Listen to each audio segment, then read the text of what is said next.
Hello student, कैसे हैं आप लोग। आशा करते हैं एकदम बढ़िया होंगे। हम आज पढ़ रहे हैं नाइट्रो कंपाउंड्स का लेक्चर नंबर 3।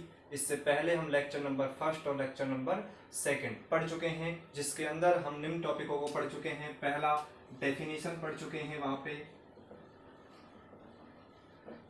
क्लासिफिकेशन पढ़ चुके हैं, नॉमेनक्लेचर पढ़ चुके हैं और मेथड ऑफ फॉर्मेशन पढ़ चुके हैं।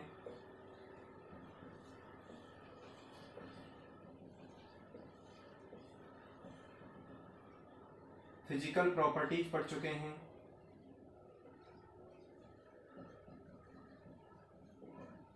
अर्थात हम नाइट्रो कंपाउंड की परिभाषा पढ़ चुके हैं, नाइट्रो कंपाउंड का क्लासिफिकेशन वर्गीकरण पढ़ चुके हैं, नाइट्रो कंपाउंड्सों के नॉमेनक्लेचर नामकरण पढ़ चुके हैं, नाइट्रो कंपाउंड्स का हम बनाने की विधियां पढ़ चुके हैं और इनके भौतिक गुण पढ़ चुके हैं।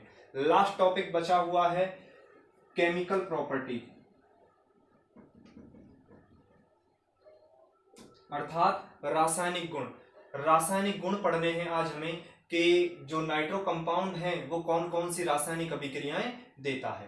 तो आज का जो टॉपिक होने वाला है वो है रासायनिक गुण।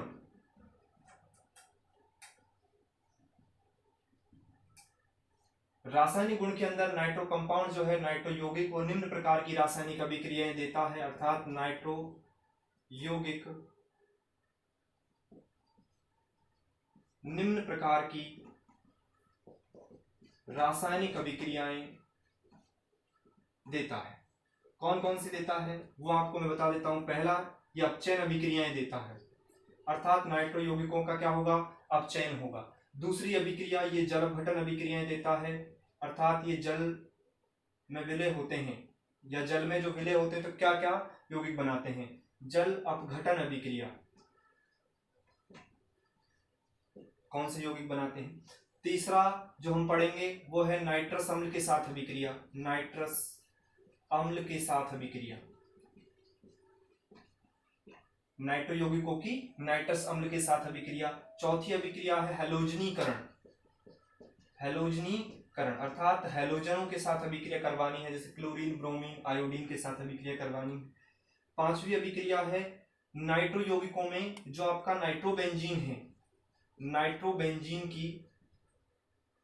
नाइट्रोबेंजीन में बेंजीन वलय की अभिक्रिया, बेंजीन वलय की अभिक्रिया।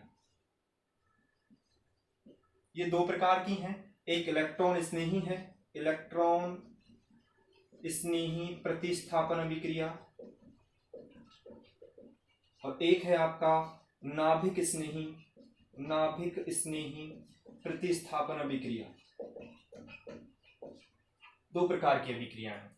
चलो स्टार्ट करते हैं हम रासायनिक अभिक्रियाओं को। सबसे पहली अभिक्रिया हम पढ़ेंगे अपचयन अभिक्रिया, उसके बाद हम पढ़ेंगे जल अपघटन। तो सबसे पहले हेडिंग डाल देंगे अपचयन अभिक्रिया।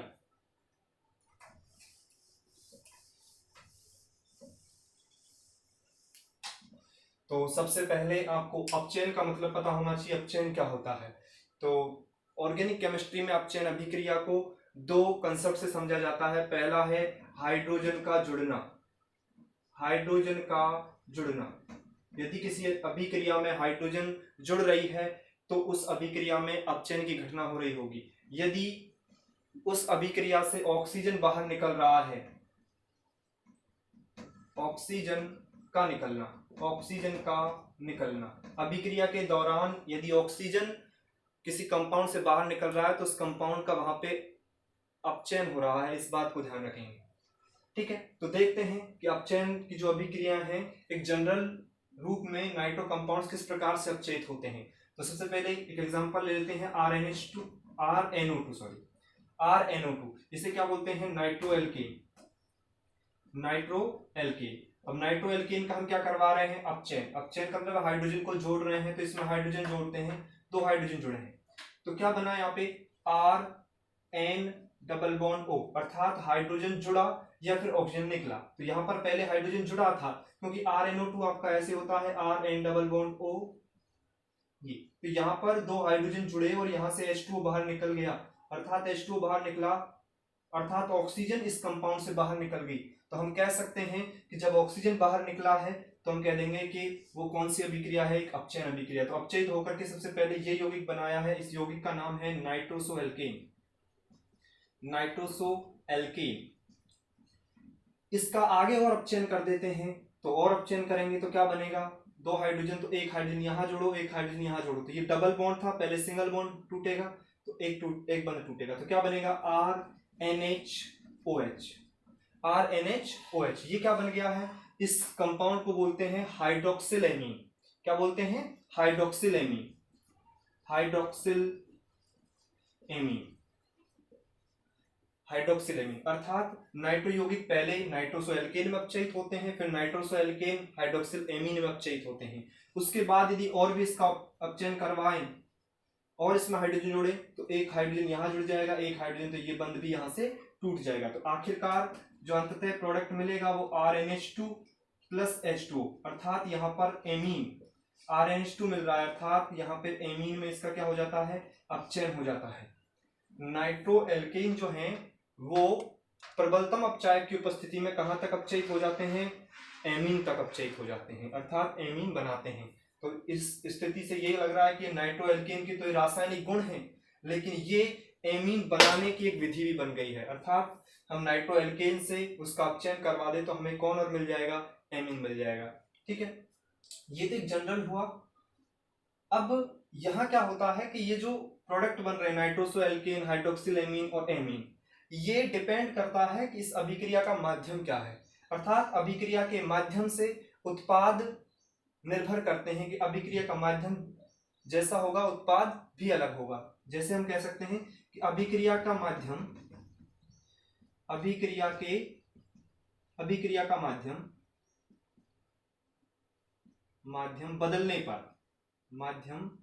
बदलने पर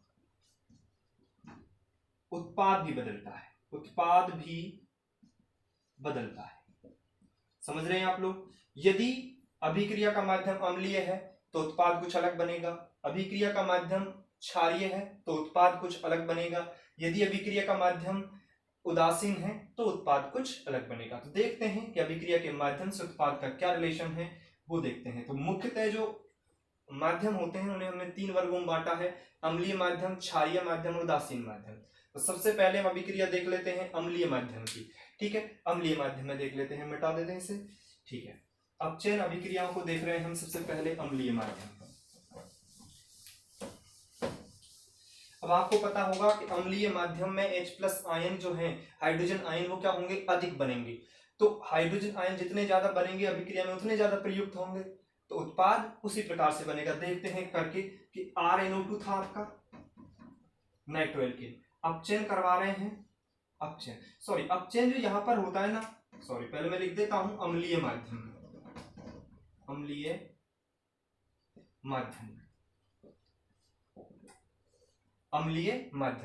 अम्लीय माध्यम का मतलब है कि यहाँ पे हमें अम्ल लेना है, तो अम्ल लेंगे, तो अम्ल यहाँ HCl ले लिया। क्या ले लिया भाई, HCl।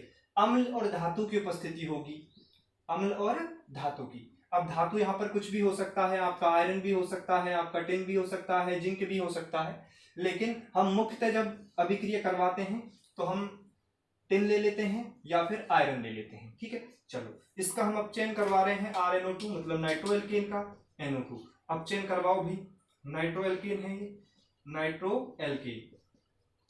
अब क्या है कि अम्लीय माध्यम है तो यहाँ पर हाइड्रोजन सबसे ज्यादा प्रयुक्त होते हैं, तो यहाँ हाइड्रोजनों की जो संख्या होती है प्रयुक्त होने की वो होता है 6 हाइड्रोजन।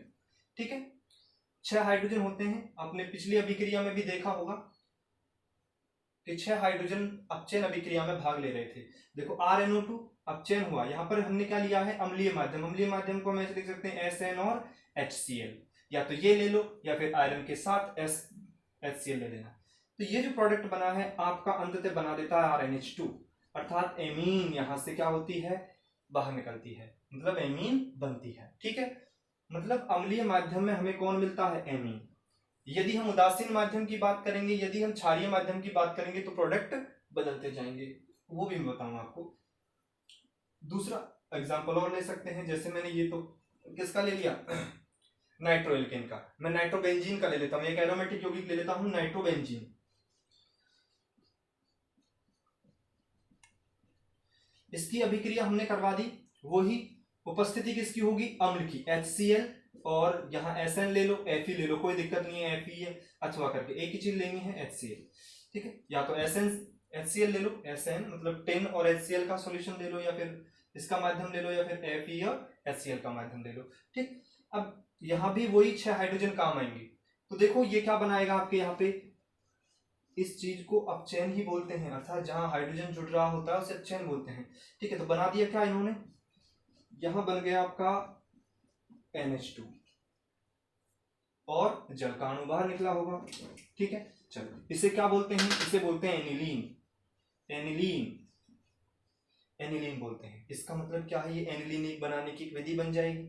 एनिलीन बनाने की क्या है, ये विधि है। यहाँ आप एग्जाम्पल भी ले सकते हो, एक एग्जाम्पल मैं एग्जाम्पल लेकर के देखता हूं यहाँ पे, जैसे मैंने CH3NO2 ले लिया, इसका अपचयन करवाया, अपचयन हो रहा है आपके यहाँ पे SN और HCl, SN और HCl की उपस्थिति में। मैं पूरा अपचयन करवा के दिखा देता हूं एक बार। जैसे देखो सबसे पहले क्या हुआ होगा, 2 हाइड्रोजन काम में आए होंगे, वही उपस्थिति SN और HCl के लिए लेते हैं, क्या हो गया, CH3N डबल बॉन्ड O, यहां से कौन निकला है, -H2, ठीक है। उसके बाद और देखो इसमें और 2 हाइड्रोजन जोड़ दिए, मतलब और अपचयन करवा दिया, वही किसके द्वारा, SN और HCl के द्वारा। अब क्या हुआ, एक हाइड्रोजन यहां जुड़ा, एक हाइड्रोजन यहां जुड़ा, ये बंध टूटा, एक बंध टूटा है, एक बंध टूटेगा, यहां से दोनों नहीं टूटेंगे, तो क्या बन गया, CH3NHOH। वापस और 2 हाइड्रोजन ले लो और वो ही SN और HCl की उपस्थिति लगा दो, क्या बन जाएगा, एक हाइड्रोजन यहाँ, एक हाइड्रोजन यहाँ, तो यहाँ से एक जल का अणु बाहर निकल जाएगा, -H2O, और जो प्रोडक्ट बनेगा अंततः CH3NH2, मैथेनेमीन, सॉरी हाँ मैथेनेमीन बन गई, ठीक है। तो मैथेनेमीन बन गया, मतलब एमीन्स बन जाती हैं। तो इसके अपचयन से RNO2 से क्या बन गया, RNH2। आप समझेंगे यहां क्या हो रहा है कि जो NO2 समूह है, NO2 समूह अपचयन के दौरान किस में कन्वर्ट हो रहा है, NH2 में। NO2 समूह किस में कन्वर्ट हो रहा है, NH2 में। तो ये है अम्लीय माध्यम में अभिक्रिया, और किसी माध्यम में ये NH2 में कन्वर्ट नहीं होगा, आप समझेंगे, ठीक है।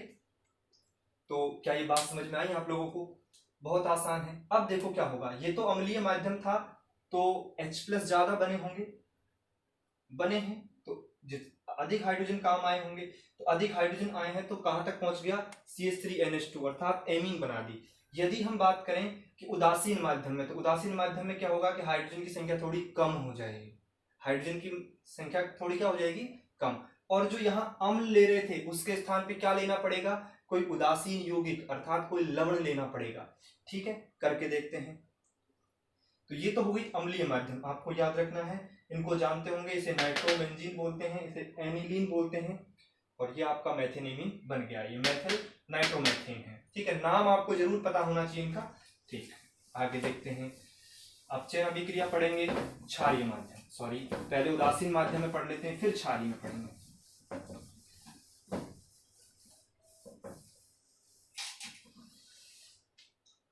ठीक, चलो दूसरा हमने डाला हेडिंग क्षारीय माध्यम, क्षारीय माध्यम अभिक्रिया। तो आप क्षारीय माध्यम की अभिक्रिया देखेंगे फटाक से। देखो क्षारीय माध्यम में, तो क्षारीय माध्यम में हमें क्या लेना पड़ेगा भाई, कोई क्षार लेना पड़े, सॉरी मैं पहले उदासीन बता देता हूं, अम्ल के बाद उदासीन माध्यम। उदासीन माध्यम में, उदासीन माध्यम, तो देखो भाई अम्ल के साथ जब हो रहा था तो हमने 6 हाइड्रोजन काम में लिए थे, अब हम उदासीन में लेंगे तो थोड़ा कम होगा ना, कम होगा। तो यहाँ पर हाइड्रोजन जो काम आएंगे वो मैं थोड़ा सा समझने के लिए आपको बता देता हूँ, 4 हाइड्रोजन काम आएंगे। कितने हाइड्रोजन काम आएंगे, 4।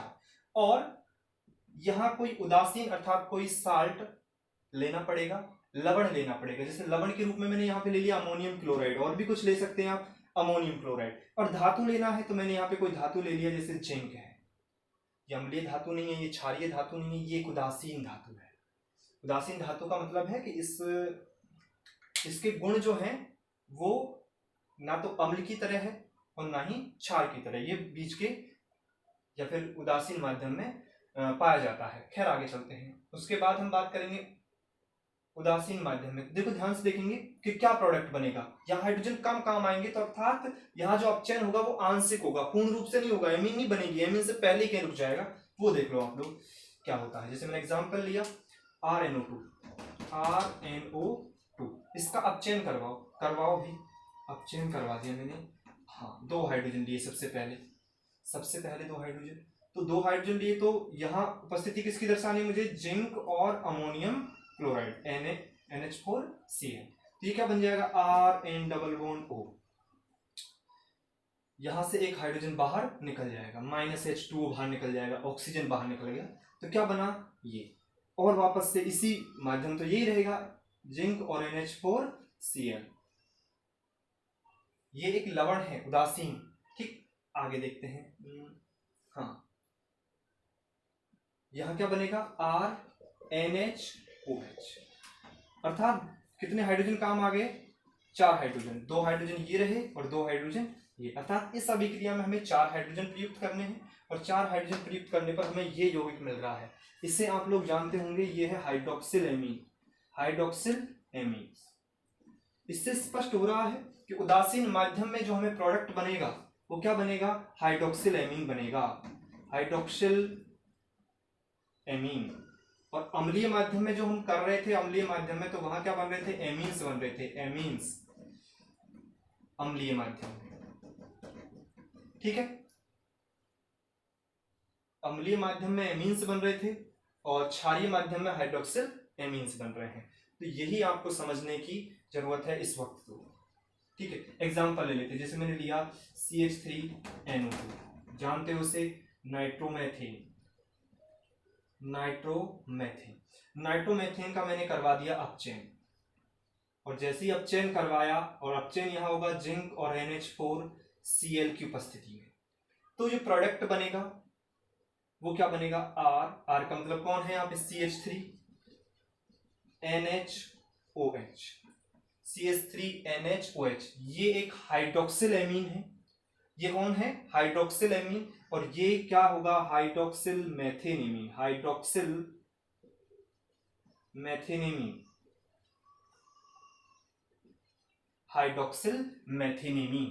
ये होगा। और देखो, जैसे मैं दूसरा एग्जांपल एक एरोमेटिक का लेना चाहूं तो आप ध्यान से देखेंगे।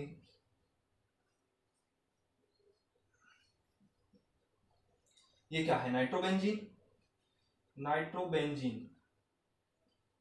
आपको इन अभिकारक लिखने तो उनका नाम साथ ही लिखना है। अभिकारक उत्पाद के नाम आपको आवश्यक रूप से लिखने हैं। ये भी आप ऑर्गेनिक केमिस्ट्री में ध्यान से पढ़ेंगे। फिर हम बात कर लेते हैं, यहाँ पे भी 4 हाइड्रोजन काम मिलेंगे, तो बस वही काम करना है, जिंक और NH4Cl। ये क्या बना दिया यहाँ पे, हाँ NH2 लग गया, एनिलीन बन गया ये। ठीक है, एनिलीन का फॉर्मेशन हो जाता है किसकी उपस्थिति में, उदासीन माध्यम में। यदि उदासीन माध्यम में हमने नाइट्रोबेंजीन का अपचयन करवा रहे हैं, एनिलीन नहीं बनेगा। ये तो अम्लीय माध्यम में बना था, क्षारीय माध्यम में तो कुछ और ही बनेगा। वो क्या बनेगा, ध्यान से देखो, ये गलत है। अब वापस से देखेंगे कि जब नाइट्रोबेंजीन का अपचयन करवाते हैं, मैं यहां से मिटा रहा हूं, मिटा ही देगा। नाइट्रोबेंजीन का अपचयन करवाया हमने जिंक और अमोनियम क्लोराइड उदासीन माध्यम में। ठीक है, तो भाई यहां पे बनता है आपका इस प्रकार का एक कंपाउंड बनता है। नाम देखेंगे क्या होगा इसका, NHOH। ठीक है, हाइड्रोक्सी एनिलीन बोल सकते हैं। क्या बनेगा ये, हाइड्रोक्सिल एनिलीन। ठीक है, हाइड्रोक्सिल एनिलीन। या फिर हम इसका दूसरा नाम भी क्या लिख सकते हैं कि नाइट्रोजन से क्या जुड़ा हुआ है, क्या जुड़ा है भाई, आप बताओ, नाइट्रोजन से कौन जुड़ा है, OH। तो एन हाइड्रोक्सी, क्या और बोल सकते हैं, एन हाइड्रोक्सी।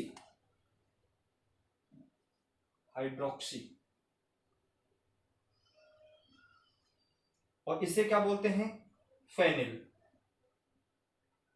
इसे क्या बोलते हैं, फेनिल, और ये आपकी एमीन है, एन हाइड्रोक्सी फेनिल एमीन। आ रही बात समझ में, एन हाइड्रोक्सी फेनिल एमीन, नहीं आई बात समझ में। अरे बच्चे ये एमीन है, और एमीन के जो नाम होते हैं ना, जैसे ये आ गया एन, तो इसमें क्या करते हैं कि जो समूह होते हैं उनको लिख देते हैं। ये हाइड्रोक्सिल एच पहले आ रहा है, ये फिनॉल है, फेनिल है ये समूह फेनिल, तो पी बाद में आता है, एच पहले आता है, तो लिख दिया एन हाइड्रोक्सी, और ये क्या है, N phenyl amine, N hydroxy N phenyl amine, N phenyl amine, ये इसका नाम हो सकता है। आप ऐसे भी लिख सकते हो, ये एक कैसा नाम हो गया, सामान्य नाम तरीके से, मतलब एक किसी यौगिक के सापेक्ष कर रहे हैं, ये एमीन के माध्यम से हुआ है। ठीक, चलो, तो यहाँ आपको समझने वाली जो बात थी, यहाँ कौन बनते हैं, हाइड्रोक्सिल एमीन बनते हैं। ये देखो ये हाइड्रोक्सिल एमीन है, ये हाइड्रोक्सिल एमीन है ये, ठीक, इस बात को समझिए। अब आज बात करते हैं हम किस माध्यम में, क्षारीय माध्यम में। बच्चे क्षारीय माध्यम में थोड़ा और समझने लायक बातें होंगी, तो क्षारीय माध्यम के लिए मैं सबको मिटा रहा हूं।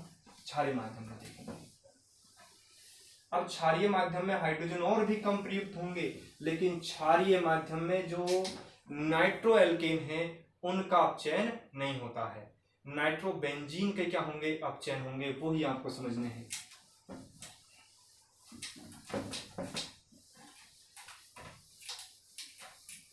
कौन से माध्यम में भाई, क्षारीय माध्यम, आप पढ़ेंगे क्षारीय माध्यम, क्षारीय माध्यम, ठीक है।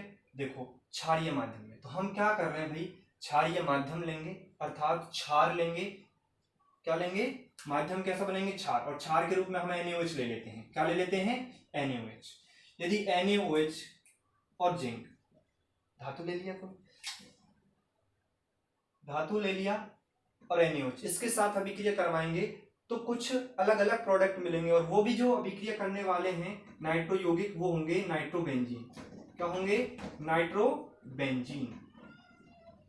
नाइट्रोबेंजीन अपचयित होकर के आपके विभिन्न उत्पाद देंगे, विभिन्न उत्पाद देंगे, और वो भी क्षारीय माध्यम के आधार पर। तो देखो मैं एक बार आपको एक थोड़ा शॉर्ट ट्रिक बता देता हूँ।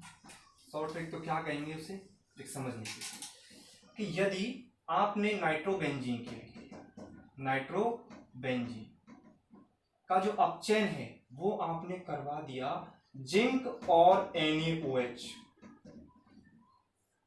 NaOH ये सॉलिड होगा, NaOH क्या होगा, सॉलिड, ठोस अवस्था में, मतलब NaOH ही पदार्थ होगा, NaOH का ही विलयन होगा और जिंक होगा।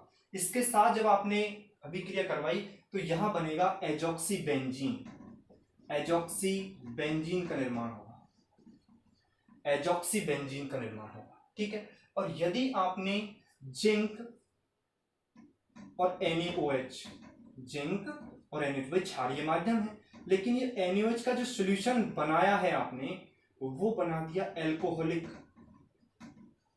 एल्कोहलिक, क्या बना दिया भाई, एल्कोहलिक।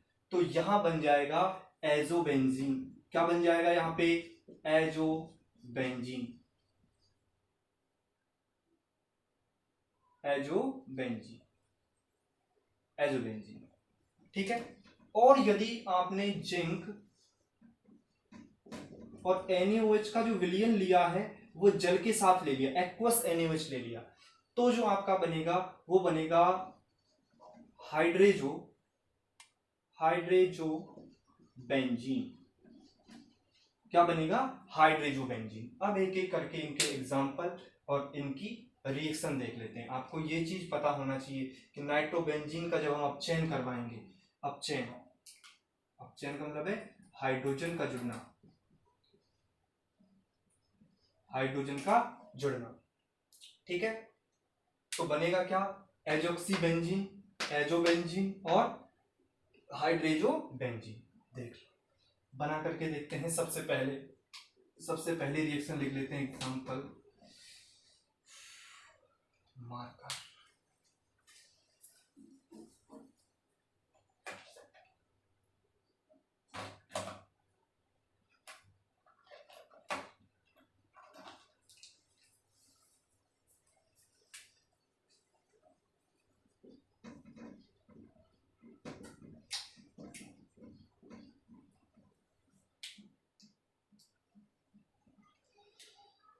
करते हैं।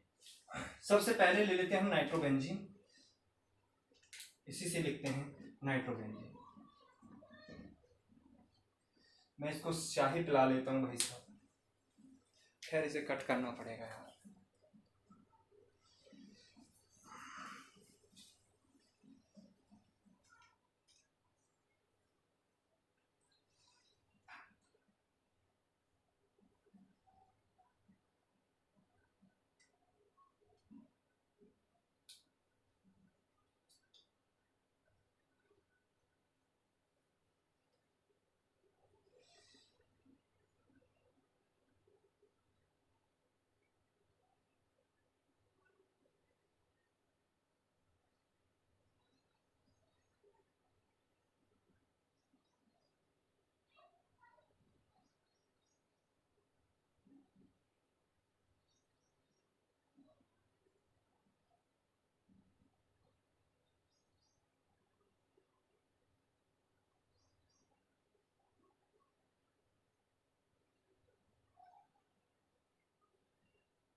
सॉरी, सभी वापस आ जाएंगे एग्जाम्पल पर।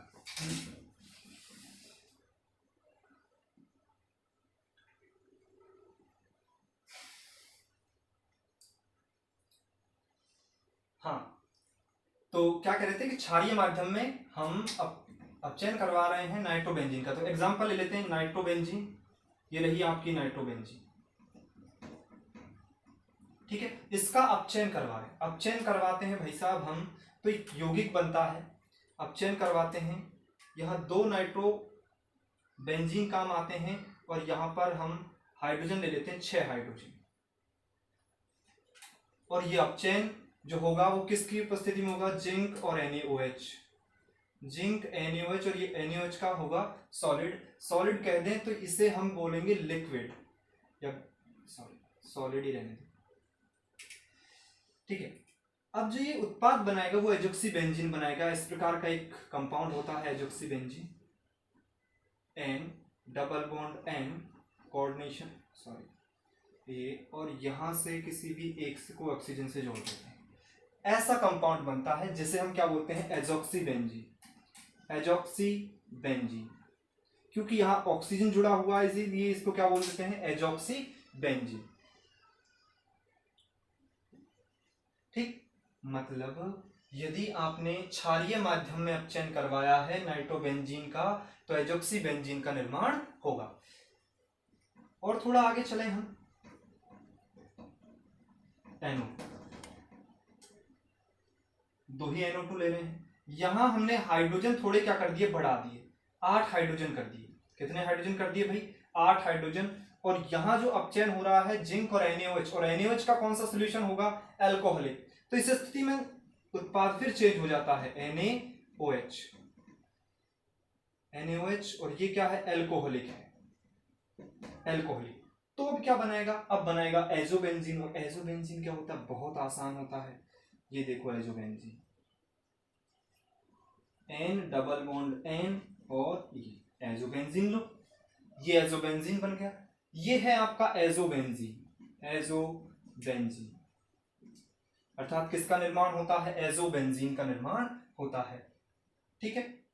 आगे देखो, यदि मैं क्या ले लूं, नाइट्रोबेंजीन का अपचयन किससे करवा दूं, जिंक और NaOH, और NaOH कैसा हो, एक्वस, जलीय विलयन में हो, जलीय विलयन में होगा, इसलिए यहाँ हाइड्रोजन और बढ़ जाएंगे जलीय विलयन होने की वजह से। तो यहाँ भी 2 NaOH काम, सॉरी नाइट्रोबेंजीन काम आएगा, और आपका जो उत्पाद बनेगा यहाँ 10 हाइड्रोजन काम आएंगे अपचयन के लिए, और यहाँ बन जाएगा जिंक और NaOH, और ये NaOH कैसा होगा, एक्वस होगा, एक्वस NaOH। तो क्या बनाएगा, यहाँ बनाएगा हाइड्रेजो बेंजीन। क्या बनता है, हाइड्रेजो बेंजीन। ये क्या होता है आप इसको भी समझेंगे।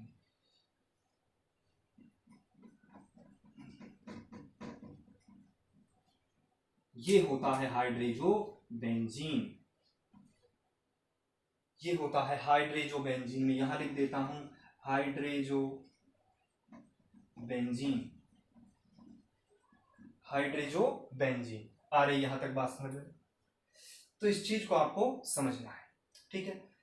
ये तो हुआ अपचयन माध्यम के डिपेंड, माध्यम यदि अलग अलग हो रहा है, डिफरेंट माध्यम में डिफरेंट प्रोडक्ट मिल रहे हैं, ये हमने अभी अभी देखा था, ठीक है। अब हम अपचयन करवा रहे हैं वैद्युत अपचयन। भाई अपचयन का एक पार्ट है, लेकिन हम अपचयन करवा रहे हैं वैद्युत अपचयन।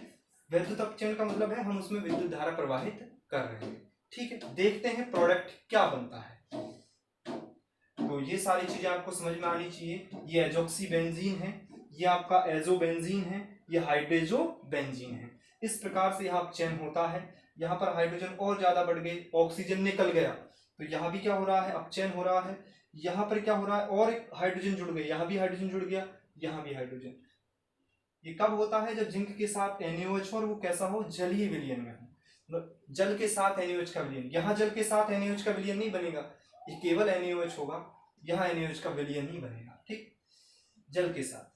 आगे चले, ठीक है, मिटा दें वैद्युत अपचयन।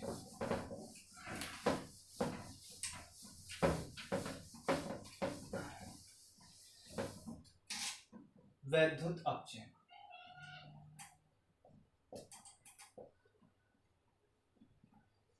देखो भाई वैद्युत अपचयन देखेंगे तो वैद्युत अपचयन में भी हमें कंडीशन लगानी है कि कैसा माध्यम है, दुर्बल है या प्रबल है। ये वैद्युत अपचयन होता है अम्लीय माध्यम में। कैसे माध्यम में, अम्लीय माध्यम में। और अम्लीय माध्यम में यदि हम बात करें तो अम्लीय माध्यम भी दो प्रकार का होता है, तो दुर्बल अम्लीय माध्यम और एक प्रबल अम्लीय माध्यम। तो देखो क्या होता है, जैसे मैंने क्या किया, मैंने नाइट्रोबेंजीन ले लिया NO2, ठीक है। नाइट्रोबेंजीन का मैंने अपचयन करवाया, वैद्युत अपचयन, वैद्युत अपचयन। और जो वैद्युत अपचयन करवाया है वो मैंने करवा दिया दुर्बल अम्लीय माध्यम में। कैसे भाई, दुर्बल अम्लीय माध्यम। किसमें करवा दिया, दुर्बल, ध्यान से देखना, किस माध्यम में करवा दिया, दुर्बल अम्लीय माध्यम में। तो जो आपका प्रोडक्ट बना वो आपका कुछ ऐसा बना, एनिलीन बन गया। क्या बन गया, एनिलीन।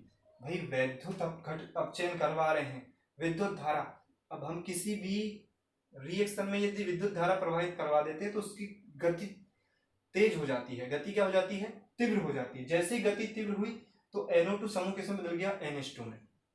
फिर हम देखते हैं दूसरा क्या, यदि हम दुर्बल अम्लीय माध्यम की जगह कौन सा माध्यम ले लेते हैं, प्रबल अम्लीय माध्यम, तो देखो प्रोडक्ट फिर चेंज हो जाता है, नाइट्रोबेंजीन। यह आपका नाइट्रोबेंजीन है। यहां हम वैद्युत अपचयन करवा रहे हैं, वैद्युत अपचयन। और वैद्युत अपचयन करवाने पर यहां प्रबल अम्लीय माध्यम, प्रबल अम्लीय माध्यम। तो बन क्या रहा है, यहाँ पे प्रोडक्ट क्या बना, यहाँ पे आपका, यहाँ पे प्रोडक्ट बना आपका इस प्रकार से, हाइड्रोक्सिल एमीन बना, NaOH। लेकिन ये जो रिएक्शन थी वो कैसी थी, वैद्युत अपचयन, विद्युत धारा प्रवाहित हो रही है, आवेश आ रहे हैं। तो यहां पर क्या होता है, यहां पर पुनर्विन्यास हो जाता है। क्या हो जाता है, पुनर्विन्यास, पुनर्विन्यास।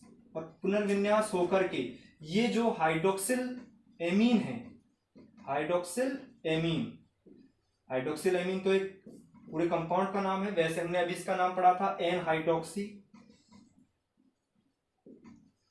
N phenyl, N phenyl. और ये क्या है, benzene, sorry amine, amine, AMIN। क्या बन गया, एन हाइड्रोक्सी एन फेनिल। अब ये क्या है, ये कम स्थायी होता है यौगिक, वैसे तो फिर भी स्थायी होता है, लेकिन पुनर्विन्यासित होकर के अत्यधिक स्थायी यौगिक में परिवर्तित हो जाता है, जो बनता है कुछ इस प्रकार से। पुनर्विन्यास क्या होता है, ये OH जो है वो चला जाता है पैरा पोजीशन पर, यहाँ प्रतिकर्षण सबसे कम होता है। ऑर्थो पे आता तो प्रतिकर्षण अधिक होता है, तो स्थायित्व कम हो जाता, ये यहाँ आ जाता है पैरा पोजीशन पर, तो प्रतिकर्षण कम तो स्थायित्व क्या अधिक, अर्थात प्रतिकर्षण जितना ज्यादा होगा स्थायित्व उतना ही क्या होगा, कम। प्रतिकर्षण 1/, स्थायित्व, ऐसे समझ लो, आप लोग समझ पाएंगे। खैर इसके बारे में हम और बात करेंगे organic chemistry 11th organic chemistry में, फिर देखेंगे, ठीक है। चलो, ये बन गया आपका NH2 और यहां बन गया NOH, क्या बन गया, OH, अर्थात ये एक एमीन से भी बन गई। एनिलीन बना कि नहीं बना, बनाना, एनिलीन सा बन गया। इसका मतलब क्या है कि यदि प्रबल अम्लीय माध्यम है तो कुछ इस प्रकार से एक अत्यधिक स्थायी यौगिक का निर्माण होता है। ये क्या लिख सकते हैं, अत्यधिक स्थायी यौगिक, स्थायी यौगिक। चलो इसका नाम देखते हैं क्या होगा, तो बड़ा आसान नाम होगा इसका, क्या होगा, देखो इसे, देखो दो प्रकार के यौगिक है, दोनों को IUPAC ने स्वीकार किया हुआ है। एक तो है एनिलीन, एक तो क्या है एनिलीन, और एक क्या है फिनॉल, एक क्या है फिनॉल। आप एनिलीन के रेस्पेक्ट में भी यौगिक का नाम लिख सकते हैं और फिनॉल के रेस्पेक्ट में भी यौगिक का नाम लिख सकते हैं, लेकिन दिक्कत यहाँ ये आती है कि एनिलीन वाला समूह NH2 समूह भी है और OH भी है, तो किसको अधिक वरीयता देंगे, तो इस स्थिति में हम फिनॉल को अधिक वरीयता देते हैं और मेन कंपाउंड फिनॉल मानते हुए उस यौगिक का नाम लिखते हैं। जैसे मैं इसका नाम लिखता हूं, इसका नाम क्या हो जाएगा, इसका देखो, इस फिनॉल को तो मेन प्रोडक्ट मान लिया है हमने, मतलब सॉरी मेन जो नाम है वो मान लिया फिनॉल। उसके बाद ये पैरा पोजीशन पे तो para amino, para amino phenol, para amino phenol, ये इसका क्या हो जाएगा, नाम हो जाएगा। आपको कोई दिक्कत नहीं, ठीक है, आप समझेंगे इनके नाम को। तो भाई देखो, दुर्बल अम्लीय माध्यम है तो एमीन बन रहा है, मतलब एनिलीन बन रहा है, ये क्या बन रहा है, एनिलीन, एनिलीन, एनिलीन बन गया। और यदि प्रबल अम्लीय माध्यम है तो एनिलीन तो बन ही रहा है, लेकिन स्थायी यौगिक बन रहा है, वो कौन सा, पैरा एमिनो फिनॉल, ठीक है, ये आपको समझना है। अरे यहां तक बात समझ में, ये हो गया वैद्युत अपचयन, और अपचयन यहां हो गया खत्म। तो हमारी पहली अभिक्रिया जो थी अपचयन अभिक्रिया वो खत्म है। दूसरा हम पढ़ेंगे जल अपघटन। जल अपघटन और भी इंपॉर्टेंट हो जाता है, क्योंकि यहां पर भी आपको बहुत अच्छा प्रोडक्ट मिलने वाले होते हैं। खैर देखते हैं, मिटा दें,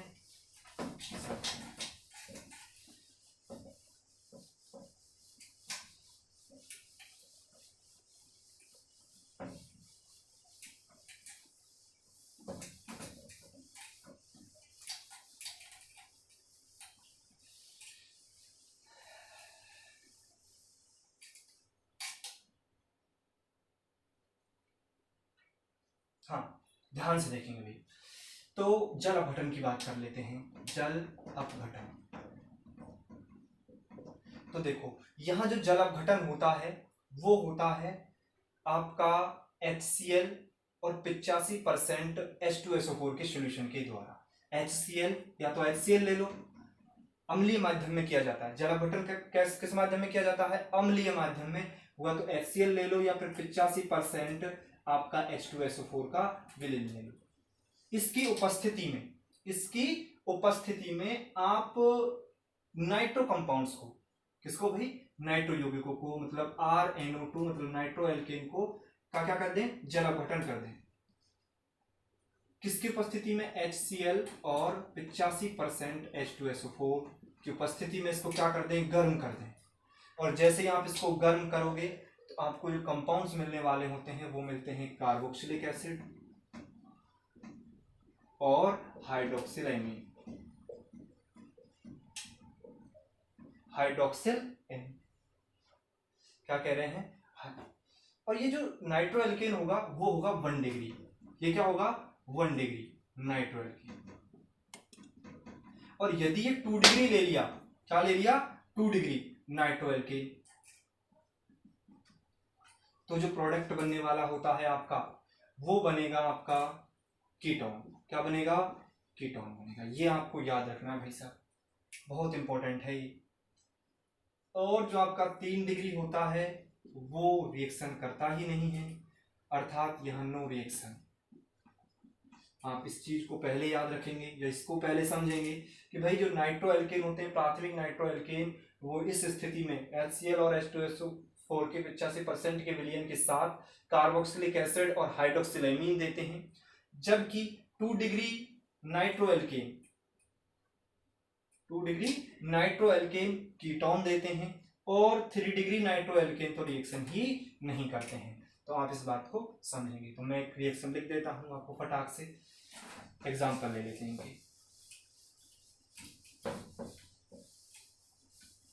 तो देखो भाई, आप देखेंगे क्या होता है कि मैंने एग्जाम्पल ले लिया RNO2। क्या ले लिया? RNO2। इसका जलपघटन करवा दिया मैंने। किस स्थिति में? HCl ले लो या फिर 85% H2SO4 का विलयन ले लो। तो ये क्या बनाएंगे? आपके कार्बोक्सिलिक एसिड बनेंगे। कार्बोक्सिलिक एसिड, तो कार्बोक्सिलिक क्या बना देंगे? R,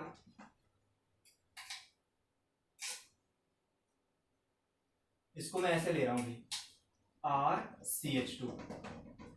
प्राथमिक है, 1 डिग्री है, 1 डिग्री एमाइन है ये, सॉरी नाइट्रो एल्केन है ये।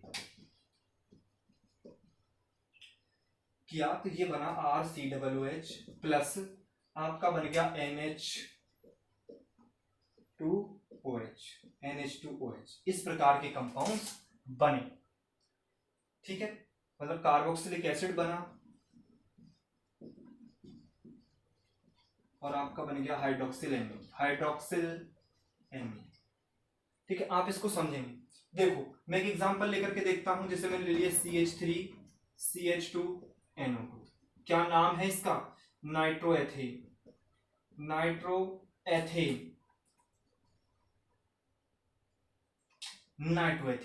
इसका मैंने जलपघटन करवाया और जलपघटन करवा दिया HCl या फिर H2SO4 का 85% विलयन। ठीक है, मतलब 85% विलयन का मतलब है कि 85 ml क्या है इसमें? H2SO4 और 15 ml इसमें क्या है? आपका जल है। ठीक, तो ये बन गया CH3COOH प्लस NH2OH हाइड्रोक्सिलेमीन, और ये आपका क्या हो गया? Acetic acid. आप इस बात को ध्यान रखेंगे, ठीक है। और यदि नाइट्रो एल्केन की का अपचयन हम करवा दें 2 डिग्री, मतलब 2 डिग्री नाइट्रो एल्केन, जैसे मैंने ये ले लिया CH3, इसका मैंने क्या करवा दिया? इसको गर्म कर दिया भाई, वही HCl की उपस्थिति में, इसको क्या कर दिया? गर्म कर दिया। तो जैसे ही हम इसको गर्म करेंगे NO2, इसको क्या किया? गर्म किया, तो क्या बनेगा? यहाँ पर कीटोन बन जाएगा। क्या बन जाएगा भाई साहब? Ketone. CH3 double bond O CH3 ketone बन गया, प्लस यहाँ N2O बनता है, N2O और H2, सॉरी N2O ही लिख देते हैं, H2O कोई आवश्यकता नहीं। गर्म कर रहे हैं, चलो H2 बाहर निकल, समझेंगे। एक बात समझेंगे, वापस समझेंगे कि क्या हुआ? जल अपघटन करवा रहे हैं, जल अपघटन करवाया RCH2NO2, मतलब 1 डिग्री नाइट्रो एल्केन का जल अपघटन करवाया, तो क्या हुआ? कार्बोक्सिलिक एसिड बना और हाइड्रोक्सिल एमीन। अब हुआ क्या कि ये तो 1 डिग्री के साथ, लेकिन यदि हम केवल नाइट्रो एल्केन का जल अपघटन नहीं करवा रहे, क्या करवा रहे हैं? इसको गर्म कर रहे हैं। इसको क्या कर रहे हैं? गर्म कर रहे हैं। तो गर्म करने पर जल अपघटन की रिएक्शन तो यही है, और इसे हमने क्या किया? गर्म किया, तो ये कीटोन बन गया, और इस कीटोन का नाम है एसीटोन। और ये आपका N2O है। N2O का मतलब क्या है? Di nitro oxide. और ये जल, मतलब यहां इसको गर्म किया है, ठीक है, तो कीटोन बना। तो कीटोन बनाने की क्या बन जाएगी? विधि। ये कार्बोक्सिलिक एसिड बनाने की क्या बन जाएगी? विधि। ठीक है, चलो यहां तक कोई दिक्कत नहीं होगी। और 3 डिग्री जो होता है वो तो रिएक्शन करता ही नहीं है, तृतीयक नाइट्रो एल्केन अपघटित नहीं होते हैं। 3 डिग्री नाइट्रो एल्केन यहां लिख देते हैं, 3 degree nitro alkane no hydrolysis,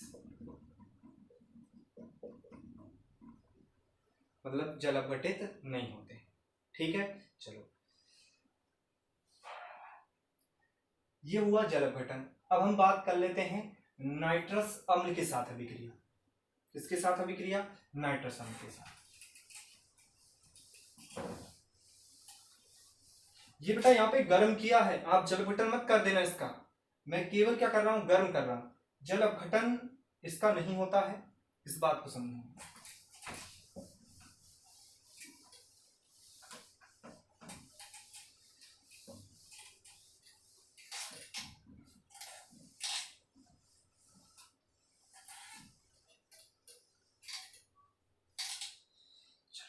nitrous अम्ल के साथ, नाइट्रस अम्ल के साथ अभिक्रिया। सबसे पहली बात, नाइट्रस अम्ल क्या होता है तो सब लोग जानते होंगे, HNO2 को हम बोलते हैं नाइट्रस अम्ल। क्या बोलते हैं? नाइट्रस अम्ल। और बेटा HNO3 को क्या बोलते हैं? नाइट्रिक अम्ल बोलते हैं। क्या बोलते हैं? नाइट्रिक अम्ल। ठीक, तो हम अभिक्रिया किसकी करवा रहे हैं? नाइट्रो कंपाउंड्स की HNO2 के साथ करवा रहे हैं। देखते हैं क्या बनता है। HNO2 के एक बार स्ट्रक्चर देख लेते हैं, बहुत आसान होने वाली है। तो देखो भाई, इसकी रिएक्शन इसको देख लेते हैं, N double bond O coordination bond O, ये तो इसकी N double bond O O और H, ये नाइट्रस, ये क्या है अभी? नाइट्रस अम्ल। नाइट्रिक अम्ल क्या होता है वो भी देख लो, N double bond O coordination bond O और OH। ठीक, ये नाइट्रिक अम्ल है। हमें किससे अभिक्रिया करवानी है? नाइट्रस अम्ल के साथ, अर्थात नाइट्रस अम्ल के साथ ही अभिक्रिया करेगा। देखो होता क्या है, RN double bond O coordination bond O, इसके साथ अभिक्रिया करवानी है। बेटा यहां एक चीज बहुत इंपॉर्टेंट है, वो तो मैंने भी बताया ही। ये जो नाइट्रस अम्ल उन्हीं यौगिकों, उन्हीं नाइट्रो कंपाउंडों के साथ अभिक्रिया करेंगे जो होती है जिनमें अल्फा हाइड्रोजन उपस्थित हो। क्या उपस्थित हो? Alpha hydrogen. कौन उपस्थित हो भाई? Alpha hydrogen. जब तक अल्फा हाइड्रोजन नहीं है ये रिएक्शन नहीं करेंगे। तो देखो भाई, तो उन्हीं नाइट्रो कंपाउंडों, वही नाइट्रो कंपाउंड्स नाइट्रस अम्ल के साथ अभिक्रिया करते हैं जिनके पास अल्फा हाइड्रोजन उपस्थित होता है। तो देखो भाई, ये NO2 समूह जिस कार्बन से जुड़ा है उसे अल्फा कार्बन कहते हैं, और उस अल्फा कार्बन से जुड़े हुए हाइड्रोजन को हम अल्फा हाइड्रोजन कहते हैं। अल्फा कार्बन से जुड़े हुए जो हाइड्रोजन हैं उनको ही हम क्या बोलते हैं? Alpha hydrogen. आ रही बात समझ में? ठीक है, अब होता क्या है, इसकी अभिक्रिया करवा लेते हैं नाइट्रस अम्ल के साथ। तो नाइट्रस अम्ल होता है N double bond O OH। Nitrous अम्ल के साथ अभिक्रिया करवाई तो होता क्या है, जो अल्फा हाइड्रोजन होते हैं वो क्या होते हैं आपके, वो आपके निकल जाते हैं। वो क्यों निकल जाते हैं वो भी आप यहीं से समझोगे। मैंने एक नाइट्रो एल्कीन लिया RCH, आप समझेंगे, यहां पर बहुत इंपॉर्टेंट पॉइंट आ रहा है। Nitrogen double bond oxygen coordination bond oxygen. भाई ये अल्फा हाइड्रोजन ही क्यों बाहर निकल रहे हैं, बीटा क्यों नहीं निकले, और कोई क्यों नहीं निकला, तो उसको समझेंगे इसकी अनुनादी संरचना से। इसकी किससे भाई? अनुनादी संरचना से। अब अनुनादी संरचना क्या है भाई इसकी? तो देखो भाई, यहां पर इसके पास 3 लोन पेयर होते हैं। कितने लोन पेयर होते हैं? 3 लोन पेयर। 3 लोन पेयर होते हैं, और यहां इसके पास 2 लोन पेयर हैं। तो देखो, डबल बॉन्ड, सिंगल बॉन्ड और lone pair, double bond, single bond और लोन पेयर, यहां अनुनाद की स्थिति बन रही है, अर्थात यहां पर कंजुगेशन है, संयुग्मन है डबल बॉन्ड, सिंगल बॉन्ड और लोन पेयर का। तो यहां पर अनुनाद की कंडीशन उत्पन्न हो सकती है। तो ये क्या होगा, यहाँ क्या होगा, ये बंद यहाँ जाएगा और ये लोन पेयर यहाँ जाएंगे। तो यहाँ डबल बॉन्ड और यहाँ पर फिर सिंगल बॉन्ड, मतलब अनुनादी संरचनाएं बनेगी। वो मैं ऐसे बना देता हूँ single bond double bond O, ये कोऑर्डिनेशन बन जाएगा ऑक्सीजन और ये। लेकिन इस स्थिति में आपको ऐसा नहीं लग रहा कि इस नाइट्रोजन की वैलेंसी 4 हो गई हो? वैसे नाइट्रोजन 3 बंध बनाता है, लेकिन नाइट्रोजन के पास अब कितने बंध बन रहे हैं? 1 2 3 4 बंध बन रहे हैं। इसका मतलब नाइट्रोजन के पास इलेक्ट्रॉन घनत्व तो बहुत कम हो गया। तो ये क्या करेगा कि इस कार्बन से इलेक्ट्रॉनों को खींचने की कोशिश करेगा। जैसे ही ये नाइट्रोजन इसके पास नेगेटिव इलेक्ट्रॉन खींचेगा और इसके पास कौन सा आवेश आ जाएगा? पॉजिटिव। तो ये क्या करेगा? ये ऐसा करेगा कि इन हाइड्रोजन से कहेगा भाई साहब आप तो निकल जाओ बाहर, मुझे इलेक्ट्रॉन देते जाओ। तो ये H+ त्याग देता है, हाइड्रोजनों को यहां से त्याग देता है। और जब H+ यहां से त्यागे जा सकते हैं तो ऐसा और कह सकते हैं कि नाइट्रो जो यौगिक हैं वो अम्लीय प्रवृत्ति की ओर होते हैं। यहां एक चीज और नोट डाल करके लिख सकते हैं कि जो नाइट्रो कंपाउंड्स है वो अम्लीय प्रवृत्ति के होते हैं। कौन सी प्रवृत्ति के होते हैं भाई? नाइट्रो कंपाउंड कैसे होते हैं? अम्लीय प्रवृत्ति के होते हैं। क्यों होते हैं भाई? क्योंकि अभी हमने पढ़ा है कि अनुनादी संरचनाओं से स्पष्ट होता है कि नाइट्रोजन की अधिक विद्युतीयता होती है जो इन इलेक्ट्रॉनों को अपनी ओर खींच लेता है, जिससे कार्बन पर धनावेश आ जाता है। कार्बन पर धनावेश नहीं रहना चाहिए, इसलिए ये क्या करता है, मतलब इसकी विद्युतीयता बढ़ जाती है और बढ़ते ही ये इस बंध को अपनी ओर खींच लेता है और H+ त्याग देता है। और जहां H+ त्यागे जाते हैं वो जो पदार्थ है वो कैसा हो जाता है? अम्लीय हो जाता है। ये बात आप जानते होंगे।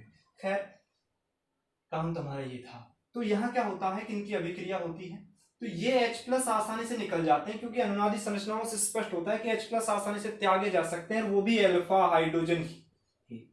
अब ऐसा तो नहीं बीटा पे जाएगा, पहले तो हाइड्रोजन अल्फा को ही निकालेगा, तो इनको निकाल दिए और यहां से क्या निकल जाएगा? ये ऑक्सीजन और ये दोनों हाइड्रोजन -H2O को बाहर निकाल देंगे। और जैसे H2O बाहर निकला तो क्या बन जाएगा?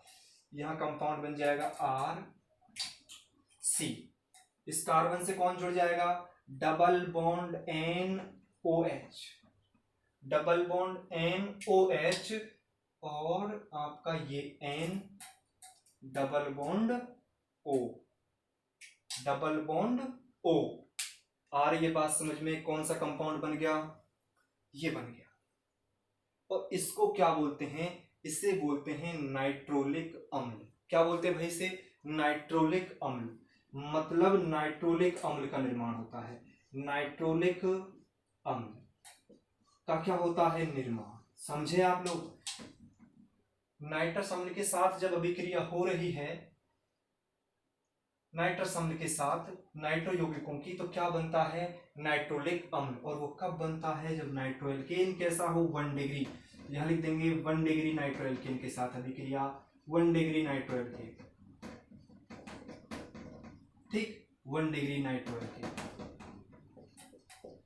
1 डिग्री नाइट्रोएल्केन। दूसरा देखो एग्जांपल आप लोग 2 डिग्री नाइट्रोएल्केन लेकर के देख लेते हैं। मैंने ऐसे दिया, ये नाइट्रोलिक अम्ल बन गया। मैं एक बार और ध्यान से देखना चाहता हूं, RCHR और ये बात यहां तक समझ में। मैंने यहां पर ले लिया आपका NOH, क्या ले लिया मैंने? नाइट्रस अम्ल ले लिया। देखो नाइट्रस अम्ल क्या है? यही है। अरे ये ऐसे लिख दिया, कोई दिक्कत नहीं है। चलो यहां आपको समझना है। देखो भाई साहब, यहां अल्फा जो हाइड्रोजन है, अल्फा हाइड्रोजन वो कितना है? 1 है। और यहां OH है। तो भाई अब जो पहले जो बॉन्डिंग हो रही थी वो पहले यहां से हो रही थी, ऑक्सीजन था, 2 हाइड्रोजन थे तो जल का अणु निकल गया। अब यहां पर जल का अणु निकलना है तो OH यहां से आता है और एक H यहां से, तो यहां भी जल का अणु निकलता है -H2O। क्या निकल जाता है? -H2O। और क्या बन जाता है?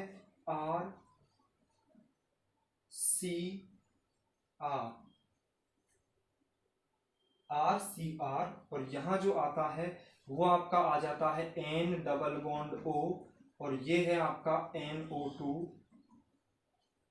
क्या है भैया? आपका NO2 पहले से है, ये जुड़ गया कौन? N double bond O।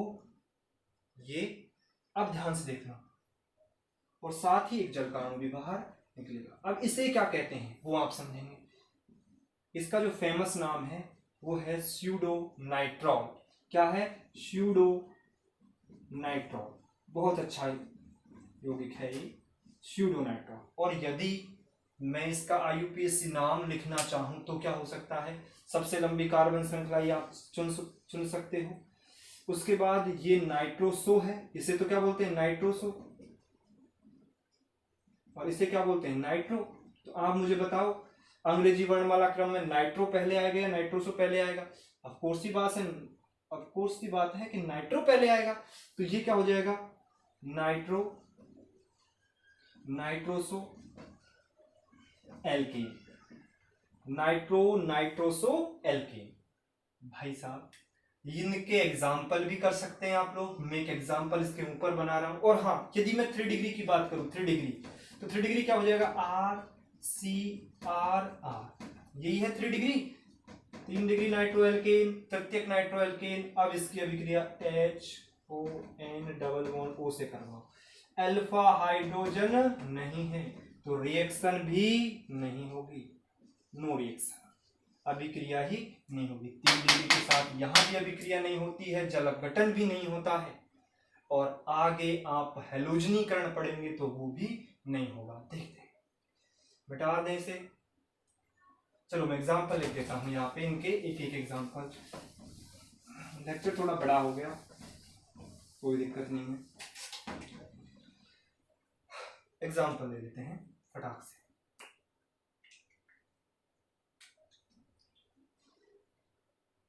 इसका ले लेते हैं सबसे पहले CH3CH2NO2। क्या है? नाइट्रोएथेन। किसके साथ अभिक्रिया करवा रहे हैं? नाइट्रस अम्ल के साथ। N double bond O, OH, nitrous अम्ल। स्कूल में क्या है, वो हमारे टीचर हैं तो उनके कल पढ़ाया था, उससे हो गया। बाकी भाई बहन मैं अभी बोल रहा हूं। CH3NC double bond NOH। क्या हो जाएगा? नाइट्रोलिक एसिड बन जाएगा ये OH। मैं यहां लिख देता हूं नाइट्रोलिक एसिड। इसके साथ ही क्या बनेगा? यहाँ पे कुछ नहीं, जल निकला था, प्लस H2 लगा दो, कोई दिक्कत नहीं है। ये थी रिएक्शन नाइट्रस अम्ल के साथ अभिक्रिया। एक एग्जांपल ये हो गया, और एक एग्जांपल इसका और देख लेते हैं 2 डिग्री का। तो ये देख लो CH3, आगे देखो NO2, वही नाइट्रस अम्ल के साथ N डबल बॉन्ड O की जगह NOH करो, और ये आप बना दोगे CH3, और यहाँ लिख लेंगे आप CH3, और आप लोग यहाँ लिख लेंगे NO2, और यहाँ मैं बता देता हूँ आपको N डबल बॉन्ड O, स्यूडोनाइट्रॉल। इसका क्या हो जाएगा? नाम, या फिर IUPAC नाम में लिखना चाहो तो देखो IUPAC कितना आसान हो जाएगा। यहाँ पे 3 की कार्बन की श्रृंखला बन गई, 1 2 3। ये नाइट्रोसो है, ये नाइट्रो है। तो देखो फटाक से देखो, 2 नाइट्रोसो और 3 है तो प्रोपेन। ऐसे भी आप इसका नाम लिख सकते हो। लेकिन भाई यहाँ स्यूडोनाइट्रोल क्यों लिखा जाता है? क्योंकि ये इसका फेमस नाम है, लोग बाग इसे सबसे ज्यादा नाम से जानते हैं, उसे इतना नहीं जानते। वो एक IUPAC है, वो तो एक सीक्वेंस का नाम है जो सभी यौगिकों का लिखा जा सकता है। लेकिन ऐसे जो नाम है वो किन्हीं स्पेसिफिक यौगिकों के होते हैं। ठीक, आगे हैलोजनीकरण कर लेते हैं। अगला बता दें भाई, देखो हैलोजनीकरण में भी वही होगा, अल्फा हाइड्रोजन की वहां भी आवश्यकता होगी। हैलोजनीकरण के अंतर्गत हैलोजनीकरण पूरा ही मिटा दें।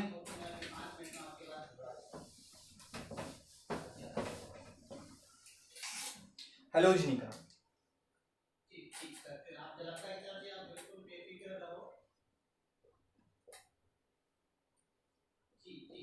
हैलोजनीकरण। तो भाई नाइट्रो एल्केनों की अभिक्रिया किससे करवाएंगे? हैलोजनों के साथ। लेकिन ये वही नाइट्रो एल्केन देंगे, वही नाइट्रो एल्केन हैलोजनीकरण देंगे जिनके पास कौन हो? अल्फा हाइड्रोजन हो। अर्थात 1 डिग्री दे सकता है, 2 डिग्री दे सकता है, लेकिन 3 डिग्री नहीं देखा। देखो फटाक से। तो मैं एग्जांपल ले लेता हूं, जैसे मैंने लिया CH3, सीधा ही एग्जांपल ले लेता हूं, आप समझ गए होंगे। CH2 और NO2, ये अल्फा हाइड्रोजन विद्यमान है यहाँ पे, है कि नहीं? इसको नाइट्रोएथेन बोलते हैं। नाइट्रोएथेन प्लस हेलोजन के साथ अभिक्रिया, तो हेलोजन के साथ मैं हेलोजन में के रूप में क्लोरीन, हेलोजन के रूप में मैं क्लोरीन भी ले सकता हूँ और ब्रोमीन भी ले सकता हूँ। ब्रोमीन के साथ ये क्लोरीन के साथ अभिक्रिया करवा दी। ये जो अभिक्रिया होती है वो क्षार की उपस्थिति में होती है, इसलिए हम क्षार भी यहाँ पे यूज ले सकते हैं, NaOH। तो ये क्या बन जाएगा यहाँ पे? CH3। हाँ, यहाँ से हेलोजन गए, 2 हेलोजन चले जाएंगे तो 2 Br यहाँ पे काम आएंगे, 2HBr बन जाएगा, और यहाँ बन जाएगा CBr, Br और ये M प्लस आपका HBr, 2HBr। ये रिएक्शन आपकी संपन्न हो गई।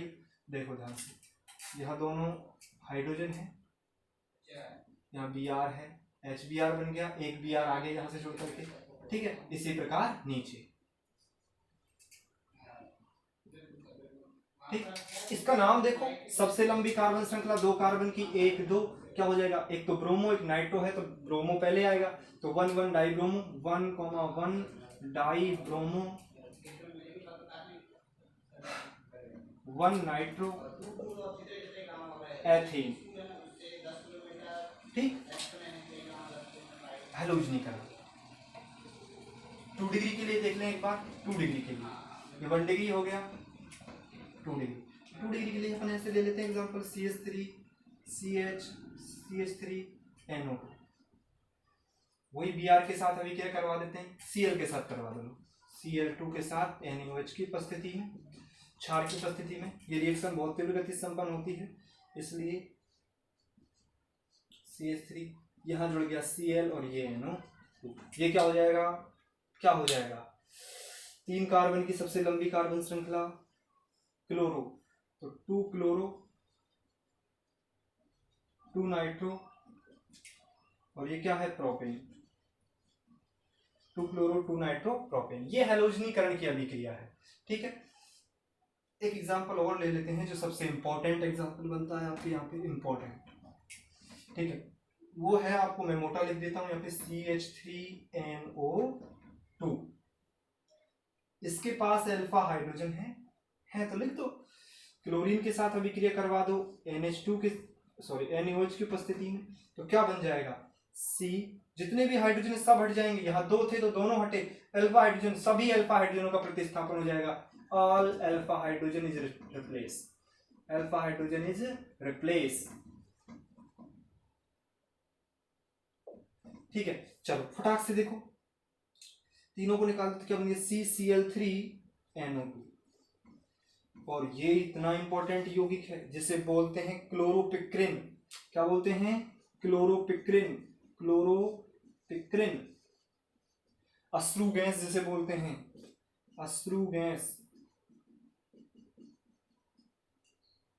ठीक, आप समझेंगे, ठीक है। और 3 यहाँ HCl निकल जाएंगे बाहर, 3HCl, यहाँ 3 Cl2 कॉमन।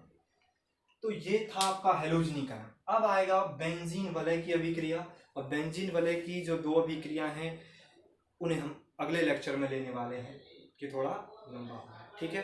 धन्यवाद, सभी अच्छे से मेहनत करेंगे, पढ़ेंगे, ठीक, धन्यवाद।